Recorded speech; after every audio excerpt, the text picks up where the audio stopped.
Hola, soy Tirt y estamos en Relatos Vivos. Hoy nos adentramos en uno de los cuentos más perturbadores y fascinantes de la literatura universal, El corazón delator, de Edgar Allan Poe. Antes de comenzar, quiero contarte cómo está estructurado este vídeo. El relato y el análisis los escucharás narrados con una voz profesional, para que puedas sumergirte completamente en la historia. Yo estaré aquí, al inicio y al final, con mis propias palabras y mi reflexión personal sobre lo que este cuento me dice a mí. ¿Puede un hombre perfectamente cuerdo cometer un crimen y después ser destruido no por la justicia, sino por su propia mente? Eso es exactamente lo que Poe nos propone en este relato. Una historia corta, intensa, claustrofóbica, que en pocos minutos te mete dentro de la cabeza de alguien que ha perdido el control de sí mismo sin darse cuenta. Y si este contenido te gusta, suscríbete ahora a Relatos Vivos para no perderte ningún relato. Es gratis y me ayuda muchísimo. Vamos con El corazón delator.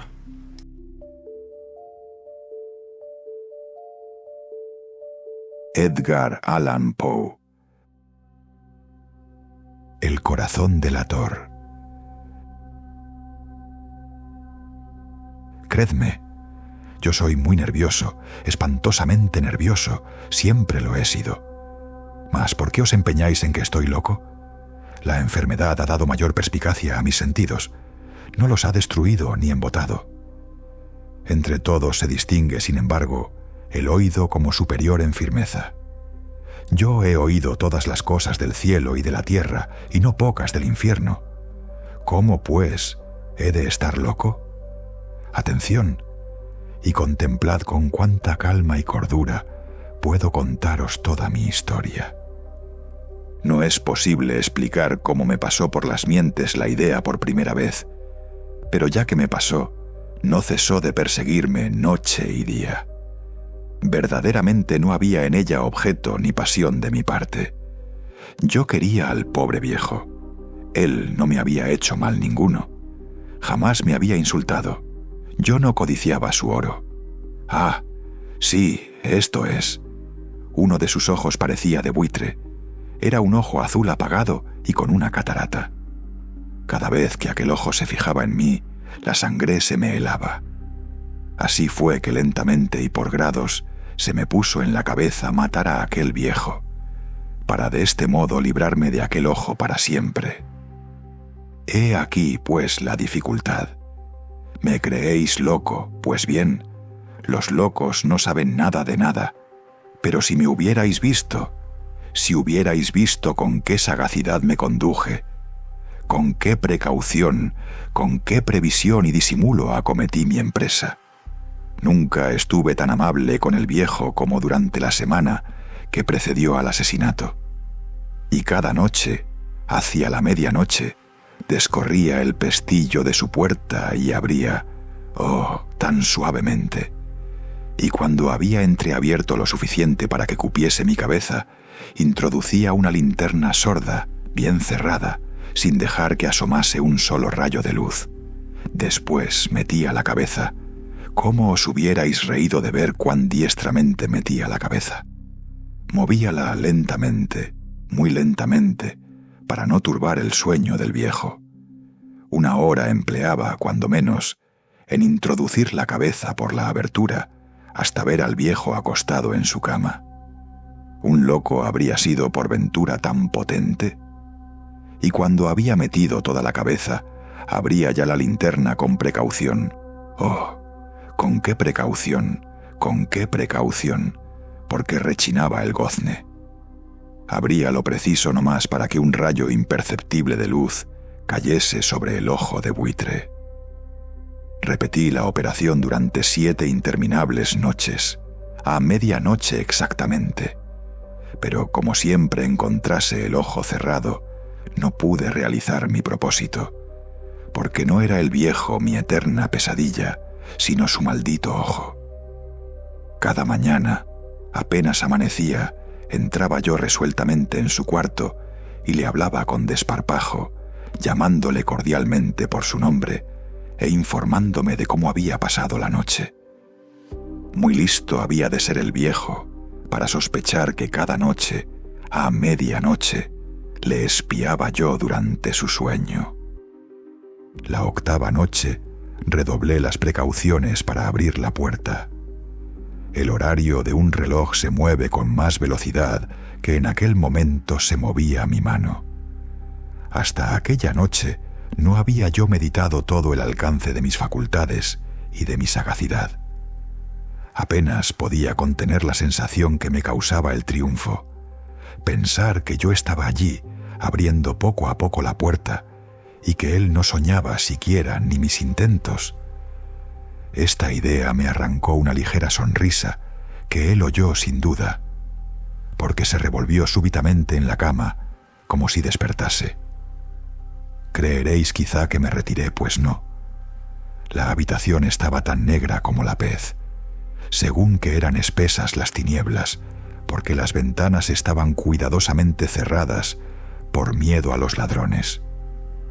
Así, pues, en la inteligencia de que él no podría ver la abertura de la puerta, continué abriéndola más y más.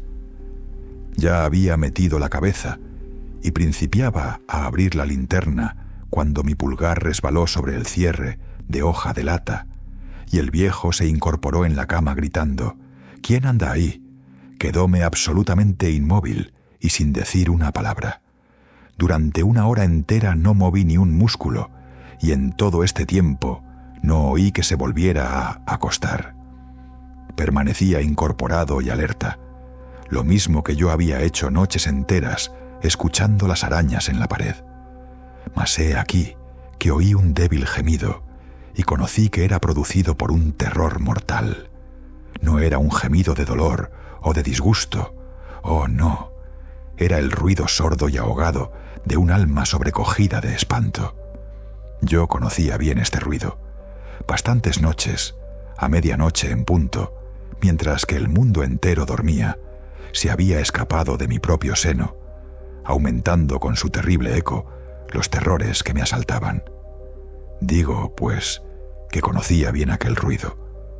Yo sabía lo que el viejo estaba pasando, y tenía piedad de él, aunque mi corazón estaba alegre.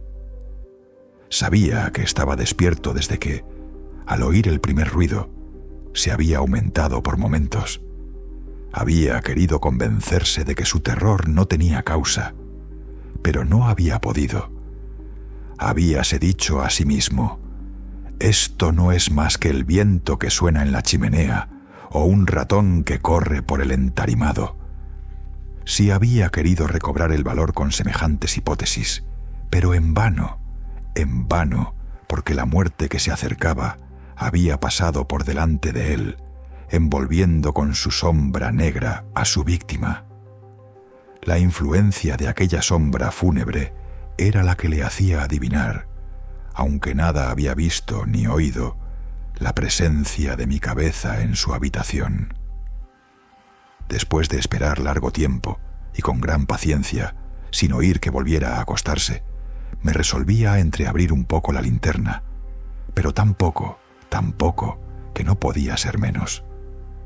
Abríla, pues, tan suavemente,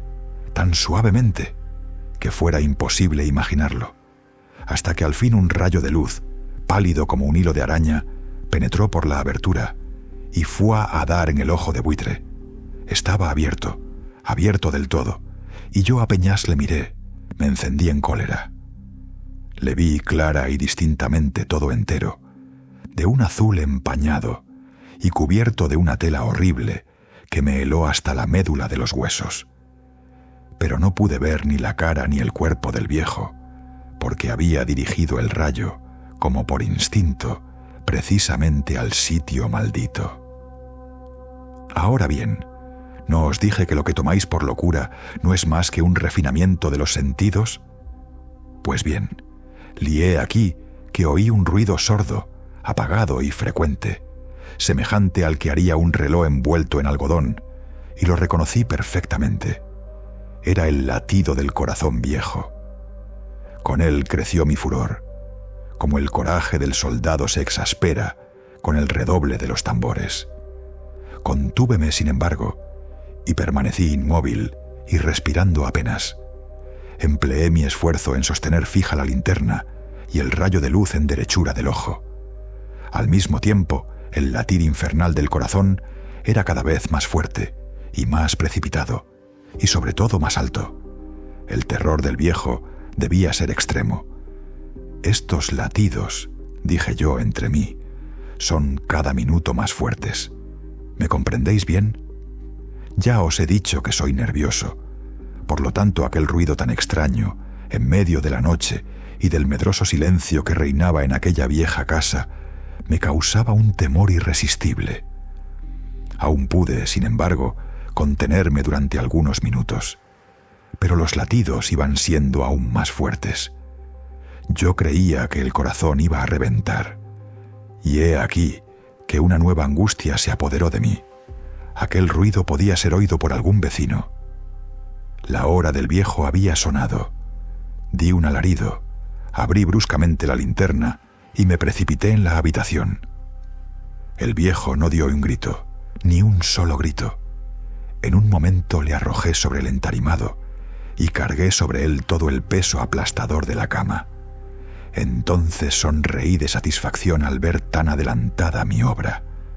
Durante algunos minutos latió todavía el corazón con un sonido ahogado, pero esto ya no me atormentó como antes, porque el ruido no podía ser escuchado a través del muro. Al fin, el ruido cesó. El viejo había ya muerto. Levanté la cama y examiné el cuerpo. Estaba rígido o inerte. Púsele la mano sobre el corazón y la mantuve así durante muchos minutos. Ninguna pulsación. Estaba rígido e inerte.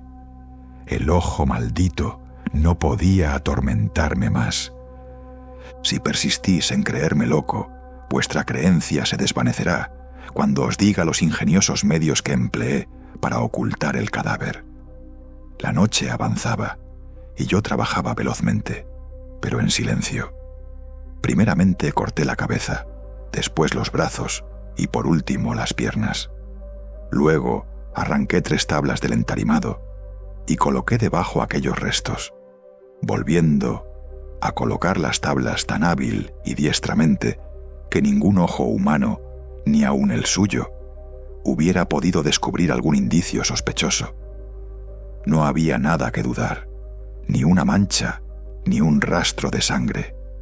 Yo había tenido gran precaución y había puesto una cubeta para que recibiera toda la sangre. Cuando hube concluido estos trabajos eran las 4, pero estaba tan oscuro como a medianoche. Daba el reloj la hora cuando llamaron a la puerta de la calle. Bajé a abrir con el corazón sereno, porque ¿qué tenía yo que temer? Entraron 3 hombres que se me dieron a conocer como agentes de policía. Un vecino había oído un grito durante la noche y, sospechando alguna desgracia, había dado aviso a la oficina de policía, en vista de lo cual habían sido enviados aquellos señores para reconocer el sitio de donde había salido el grito. Yo me sonreí, porque ¿qué tenía que temer? Saludé a los agentes y les dije que el grito lo había dado yo en sueños. El viejo, añadí, está de viaje. Llevé a mis visitadores por toda la casa y les invité a que registrasen bien. Por último, los conduje a su habitación y les enseñé sus tesoros en perfecto orden y seguridad. En el entusiasmo de mi confianza, llevé sillas a la habitación y supliqué a los agentes que descansaran, mientras que yo, con la loca audacia de un completo triunfo, coloqué mi silla sobre el sitio mismo en que estaba escondido el cuerpo de la víctima. Los agentes estaban satisfechos. Mi tranquilidad había disipado toda sospecha. Yo me encontraba completamente sereno. Sentáronse, pues, y hablaron familiarmente, alternando yo con igual familiaridad. Pero al cabo de un corto rato, conocí que me ponía pálido y principié a desear que se fueran. Sentía mal en la cabeza y me parecía que me zumbaban los oídos. Pero los agentes permanecían sentados y hablando. El zumbido principió a ser más perceptible y poco después más perceptible y claro aún. Yo animé entonces la conversación y hablé cuanto pude para desembarazarme de aquella sensación tan tenaz. Mas el ruido continuó hasta ser tan claro y determinado que conocí que no estaba en mis oídos. Sin duda, debí ponerme entonces muy pálido, pero seguí hablando con más rapidez, alzando la voz. El ruido seguía, sin embargo, en aumento. ¿Y qué podía yo hacer? Era un ruido sordo, apagado, frecuente, semejante al que haría un reloj envuelto en algodón. Yo respiraba trabajosamente. Los agentes no oían nada todavía. Aceleró aún más la conversación y hablé con mayor vehemencia, pero el ruido crecía sin cesar. Levantóme y disputó sobre futilezas en alta voz y con una gesticulación violenta. Pero el ruido crecía cada vez más. ¿Por qué no querían irse? Yo me di el entarimado, a grandes y ruidosos pasos, como exasperado por las observaciones que los agentes me hacían. Pero el ruido crecía por grados. ¡Oh Dios! ¿Qué podía yo hacer? Rabié, pateé y juré, arrastré mi silla y la hice resonar sobre el entarimado. Pero el ruido lo dominaba todo y crecía indefinidamente, más fuerte, siempre más fuerte. Y los hombres continuaban hablando y bromeando y sonriendo. ¿Era posible que no oyeran? Dios Todopoderoso, no, ellos oían, sabían, se burlaban de mi espanto. Lo creí entonces y todavía lo creo. Cualquier cosa hubiera sido más tolerable que esta burla. Yo no podía soportar por más tiempo aquellas hipócritas sonrisas. Y entre tanto el ruido, ¿lo oís? Escuchad, más alto, siempre más alto, siempre más alto. Miserables, grité, no disimuléis más tiempo, yo lo confieso. Arrancad esas tablas, ahí está. Ese es el latido de su horrible corazón.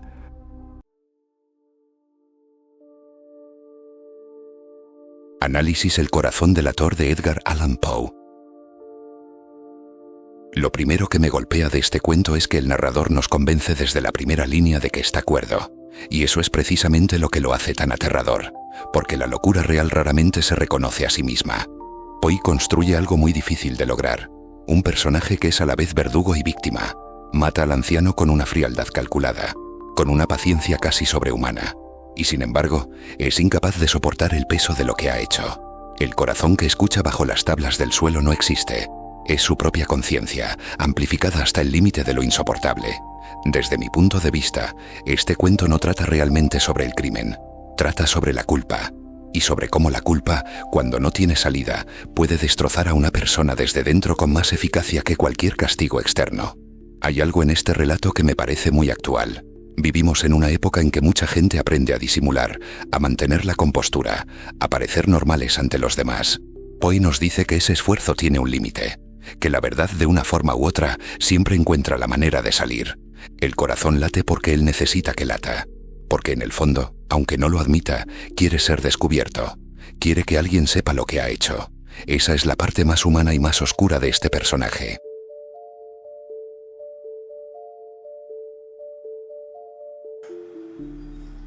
Y hasta aquí El corazón delator, un cuento que Poe escribió en 1843 y que sigue siendo tan inquietante hoy como el primer día, porque habla de algo que no ha cambiado en casi 2 siglos, la incapacidad del ser humano para escapar de su propia conciencia. Lo que acabas de escuchar en el análisis es mi lectura personal de este relato. No pretendo dar una lección académica, solo compartir lo que este cuento despierta en mí, con la esperanza de que también despierte algo en ti. Si te ha gustado este vídeo, dale like y suscríbete a Relatos Vivos, así no te perderás ningún clásico del terror y del misterio. Y si conoces a alguien al que le gustaría este tipo de contenido, compártelo con él.